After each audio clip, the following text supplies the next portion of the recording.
আমি আবার এসে গেছি আপনাদের অনন্যাদি। আজকে কি নিয়ে বলবো বলুন তো? দেখুন, আমরা এই শিব চতুর্দশীতে কি করতে পারি?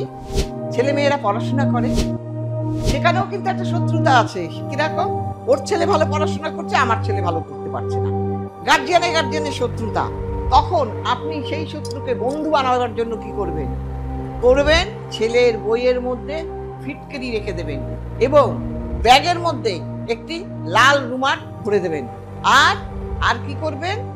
প্রত্যেক দিন শিব চতুর্দশী থেকে আরম্ভ করবেন, পরের অমাবস্যা পর্যন্ত আপনারা একটু কর্পূর নেবেন, একটু লবঙ্গ নেবেন, একটু সর্ষে নেবেন, নিয়ে বলবেন যে আপনি তো সব শত্রুকে চেনেন না, সেই জন্য অজানা শত্রুও যাতে নিপাত যায়, তার জন্য বলবেন সর্বশত্রু, ছেলের নাম করে বলবেন ছেলের সর্বশত্রু বিনাশ করো, সর্বশত্রু বিনাশ হোক, এইভাবে বলে ওই জিনিসগুলোকে 9 বার পোড়াবেন।